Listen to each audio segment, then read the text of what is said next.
Bird breeder in Bangladesh এর নতুন এই পর্বে আপনাদের স্বাগতম।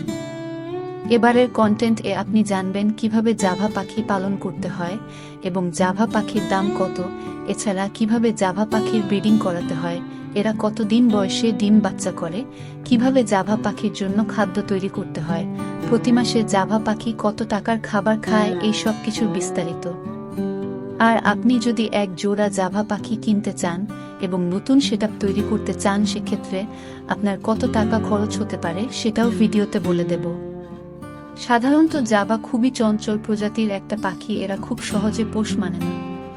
তবে সঠিক ট্রেনিং পেলে এরা খুব সুন্দর পোষ মানে এবং টেম করা পাখি হিসেবে এরা সব সময় আপনার সাথে সাথে থাকবে। জাভা পাখি পালনের সবচাইতে বড় মজা হচ্ছে এই পাখিগুলোর মজার সব চঞ্চলতা আপনার মনকে সত্যি প্রশান্ত করবে। এছাড়া হোম ডেকোরেশন এর জন্য এক জোড়া পাখি রাখলে এটা বাসার সৌন্দর্যকে অনেকাংশেই বাড়িয়ে দেয়। জাভা পাখির পালন পদ্ধতি ও ব্রিডিং করানোর নিয়ম। প্রাকৃতিকভাবে জাভা পাখির ব্রিডিং এর জন্য উদ্বুদ্ধ হয় যখন খাবারের প্রাচুর্যতা থাকে। বাংলাদেশ এবং ভারতের পাখিটি খুব বেশি দেখা না গেলেও মালয়েশিয়ার প্রায় সব জায়গাতেই ধান খেতে এ পাখিগুলোকে দেখতে পাওয়া যায়। এরা ধান খেতে বিভিন্ন পোকামাকড় এবং ধান খেয়ে বেঁচে থাকে। এরা ধান এত পছন্দ করে যে পাখিগুলোকে অনেক দেশে রাইস জাভা হিসেবেও ডাকা হয়। পাখিগুলো বাসা তৈরি করে বিভিন্ন গাছের ডালের উপর অথবা মানুষের তৈরি স্থাপনা যেমন পুরনো বিল্ডিং এর কার্নিশে এদের বাসা তৈরি করতে দেখা যায়। ব্রিডিং এর জন্য খাঁচায় পালন করলে জাভা পাখিকে মাঝারি আকৃতির খাঁচা দিতে হবে। জাভা পাখির জন্য সর্বনিম্ন খাঁচার সাইজ হচ্ছে 1.2 ইঞ্চি বাই 1.8 ইঞ্চি। তবে আরও বড় খাঁচা ব্যবহার করলে আরও ভালো। এছাড়া আপনি চাইলে বড় একটি খাঁচায় কয়েকটি জাভা পাখি একসাথে পালন করতে পারেন। এছাড়া জাভা পাখির খাঁচার ভেতর একটি করে কাঠ অথবা বাঁশের লাঠি দিতে হবে যার মধ্যে পাখিটা বসতে পারে। এছাড়া জাভা পাখির খাঁচার ভেতর একটা পানির পাত্র, একটা খাবারের পাত্র, একটা গ্রিডের পাত্র দিতে হবে এবং এ পাত্রগুলোকে সব সময় খাবার পানি দিয়ে রাখতে হয়। জাভা পাখির খাঁচার ভেতর এদের ডিম পাড়ার জন্য একটি করে হাঁড়ি ঝুলিয়ে দিতে হবে। হাঁড়ির ভেতরের ফাঁকা থাকবে, কিছুই দেওয়ার প্রয়োজন নেই।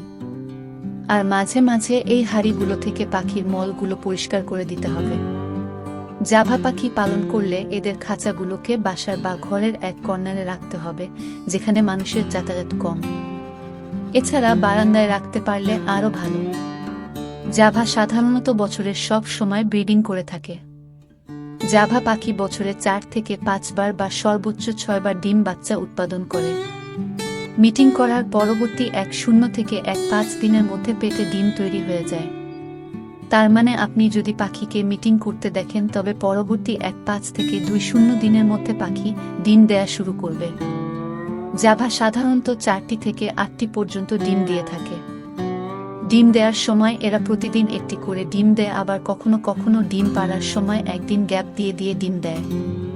শুরুর দিকে 2-1টা ডিম দেওয়ার পর পাখির ডিমে তা দিতে বসে না। সবগুলো বাচ্চার বয়স যাতে কাছাকাছি হয় এজন্য পাখি এরকমটা করে থাকে।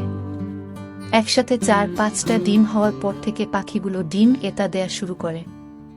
ডিম থেকে বাচ্চা হতে সময় লাগে 1-7 থেকে 2-0 দিন। জাভা পাখির বাচ্চা জন্মের পরবর্তী 4 সপ্তাহের মধ্যে নিজের থেকে উঠতে শিখে। এ সময় এরা নিজেদের খাবার নিজেরা গ্রহণ করতে পারে। সাধারণত ডিম বাচ্চা করার জন্য জাভা পাখি অ্যাডাল্ট হয় 6 মাস বয়সে। তবে সবচেয়ে ভালো হচ্ছে 8 মাস বয়স হলে জাভা পাখিকে দিয়ে ব্রিডিং করানো। এতে পাখির বাচ্চাগুলো সুস্থ সবল হয় এবং অধিক পরিমাণে ডিম বাচ্চা উৎপাদন করতে পারে। এবারে আপনি দেখবেন জাভা পাখির খাদ্য তালিকা কি এবং এদের সিড মিক্স কিভাবে তৈরি করতে হয়। জাভা 1 কেজি খাবার তৈরির উপাদানগুলো নির্দিষ্ট হাড় তুলে ধরা হলো। 1. ধান 4 গ্রাম। 2. কাউন 2 গ্রাম। 3. চীনা 2 গ্রাম। 4. ব্ল্যাক সিড 1 গ্রাম। 5. সূর্যমুখী বীজ 50 গ্রাম। মোট 1000 গ্রাম। আপনাদের অসংখ্য ধন্যবাদ আমাদের সাথে থাকার জন্য। ভিডিওটি ভালো লেগে থাকলে লাইক দিবেন এবং কমেন্ট করবেন।